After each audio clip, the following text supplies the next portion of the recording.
مجھے پتہ کیا کہہ رہا ہے، میرا رب مجھے کہہ رہا ہے میں نے تمہیں تمام اشیاء کے نام سکھا دیے ہوئے ہیں۔ کب سکھا دیے؟ جب اللہ نے ہمیں آج سے پہلے ہماری روحوں کو پیدا کر کے عالم ارواح میں کیا کیا تھا؟ جمع کیا تھا، اکٹھا کیا تھا۔ تو تب وہاں پر اللہ رب العزت نے مجھے تمام چیزوں کے علوم جو ہے وہ عطا کر دیے تھے۔ اس کا مطلب بکر کے اندر، عمر کے اندر، عثمان کے اندر، رینڈملی آپ کوئی بھی نام لے لیں، ہم سب کے اندر وہ تمام علوم جو ہیں وہ کیا ہیں؟ موجود ہیں۔ اب یہ ہم پر ڈپینڈ کرتا ہے ہم اپنے اندر ان علوم کو ایکسپلور کر پاتے ہیں، کھول پاتے ہیں یا نہیں کھول پاتے۔ تو اس آیت مبارکہ میں جو موسٹ امپورٹنٹ چیز تھی وہ یہ تھی کہ آپ سے پہلے جو نازل کیا گیا، تو یہ تو میں نے قرآن کے حوالے سے ثابت کر دیا کہ مجھ پر پہلے کیا نازل ہوا تھا۔ تو میں نے 2 آیات مبارکہ کوٹ کی، قرآن پاک کی ایک سورہ مریم کی آیت نمبر 67 میں نے یہاں پر کوٹ کی، اور ایک میں نے سورہ بقرہ کی آیت نمبر 31 جو ہے وہ یہاں پر کوٹ کی۔ اب آئیے جی، یہ تو تھا جو ہم سے پہلے ہم پر نازل ہوا۔ اب آئیے جو آپ کی طرف اب نازل کیا گیا، اللہ رب العزت نے اب میرے پہ کیا نازل کیا، اس بات کا جواب، اس بات کا لنک پچھلی آیات مبارکہ کے ساتھ اٹیچ ہے۔ ہم نے سورہ بقرہ کی آیت نمبر 3 پڑھی۔ آیت نمبر 3 کیا تھی؟ ذالک الکتاب لا ریب فیہ ھدی للمتقین، یہ 2 تھی۔ الذین، یہ آیت نمبر 3 اب میں بیان کر رہا ہوں، الذین یؤمنون بالغیب ویقیمون الصلاۃ ومما رزقناہم ینفقون، وہ لوگ جو غیب پر ایمان لائے، نماز کو قائم کیا، اور جو اللہ سبحانہ و تعالی نے عطا کیا اس میں سے اللہ کی راہ میں کیا کیا؟ خرچ کیا۔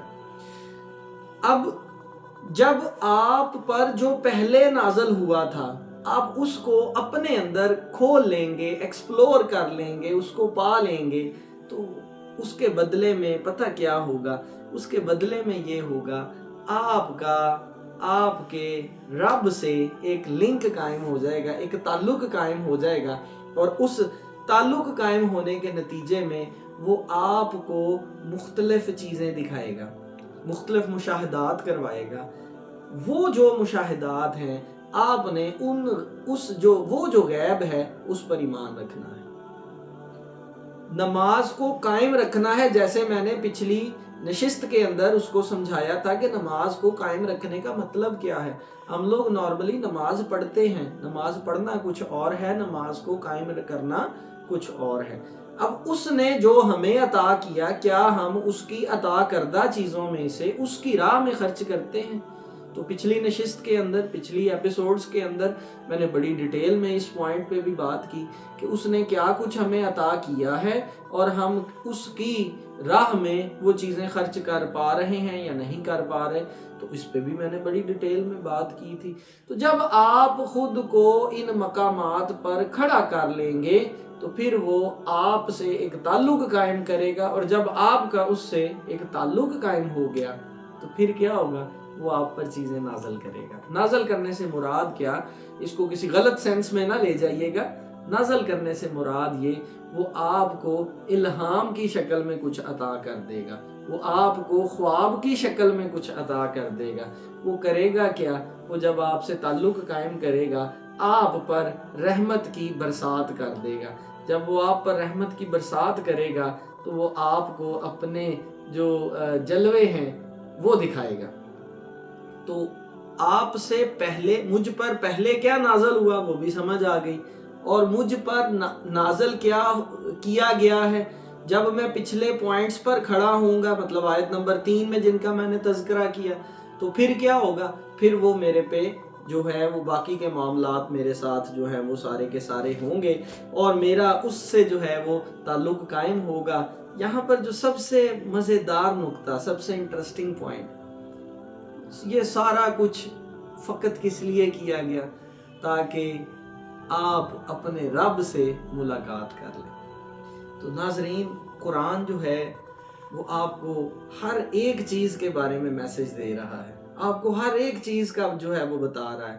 وہ آپ کو بتا رہا ہے کہ یار تم نے اس طرح اپنے رب سے تعلق قائم کرنا ہے، یہ تمہارے ساتھ پہلے ہوا تھا، یہ تمہارے ساتھ ہوگا اگر تم ان سٹیپس کو کیا کرو گے، فالو کرو گے۔ تو قرآن جو ہے وہ ہمیں ہر ایک چیز کے بارے میں انفارمیشن دے رہا ہے، اور اگر ہم قرآن کو غور و فکر والے زاویے سے سمجھیں گے، قرآن کو ٹھہر ٹھہر کر پڑھیں گے، اس کے ایک ایک لفظ پہ غور کریں گے، تو پھر آپ کو میری باتوں کی سمجھ آئے گی۔ اور در حقیقت جو لوگ ان باتوں کو اس زاویے سے سمجھیں گے، اچھا پھر ساتھ اسی آیت میں ایک اور بات بھی تھی، مطلب میں نے ان سب باتوں پر ایمان لے کے آنا ہے، جب میں ایمان لے آؤں تو ایک اور کام بھی کرنا ہے، اور وہ آخرت پر بھی کامل یقین رکھتے ہیں۔ اب آخرت کیا ہے؟ آخرت وہ دن ہے جس دن ہم سب نے اکٹھے ہونا ہے، اور اس سے پہلے بھی ہمارے لیے ایک قیامت ہے چھوٹی سی، وہ کیا؟ جب میں نے قبر میں جانا ہے اور میرے فرشتوں نے مجھ سے سب سے پہلا سوال پوچھنا ہے، من ربو کا، تیرا رب کون ہے؟